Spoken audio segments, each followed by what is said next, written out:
So now let's have a look at sampling method, sample method.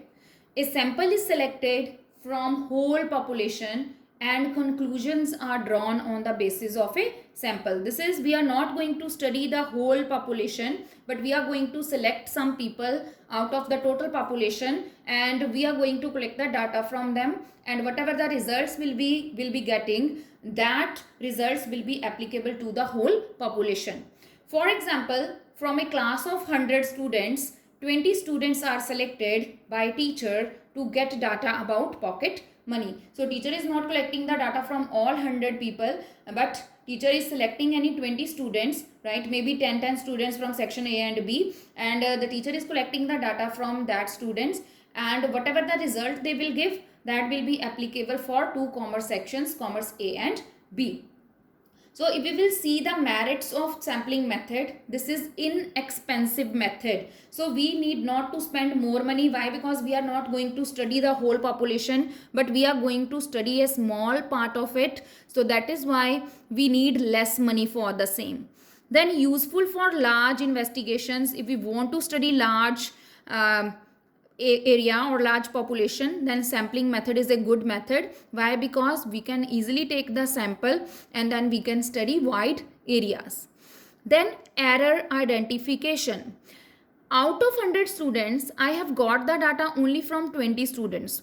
So if I will feel that somewhere there is mistake, it will be very easy for me to cross check, and whatever the error will be there, I can easily identify, because from 20 students error can be identified very easily, right? So if we see according to error identification, rather than from 100 students data, I will not be able to find the mistake so easily. So that is why if we want that we should get the error identification easily, then sampling method is a good method.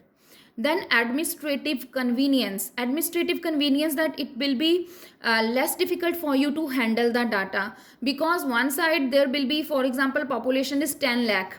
Out of the population of 10 lakh, then you have to handle the data for 10 lakh population, and out of the same population now you have took the sample for 20,000 of people. So for 20,000 people,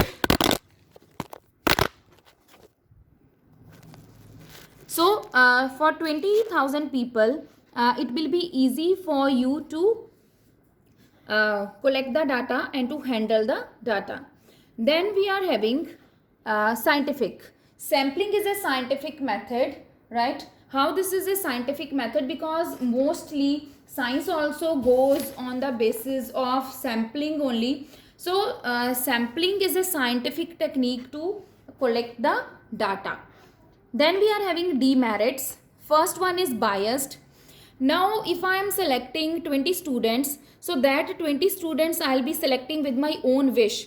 Maybe the students are relevant for the study or they are not relevant for the study, right? But if I am adding them, this means I have selected them with my own wish. So what it will be, this can be biased also. I can be biased also in selecting the students.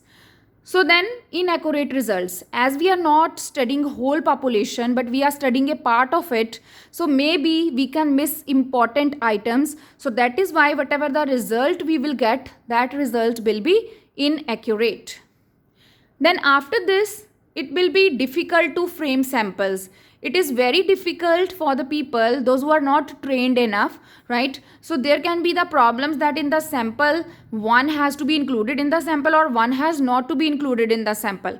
Or what should be the appropriate sample size? Out of 100, if I am taking 20 students, is this enough sample? Or shall I take 50 students? Or shall I take 75 students? So it is difficult to frame samples, that how much students we need to add into the study. Then fourth point is technical knowledge required. The person who is obtaining the sample, right, for him or her, it is necessary to get the technical knowledge. If the person is not having the technical knowledge regarding how to take the sample, what should be the number of items, what should be the appropriate size of the sample, then this will lead to the misleading results, right? So this was the meaning and merits and demerits of census method and sampling method.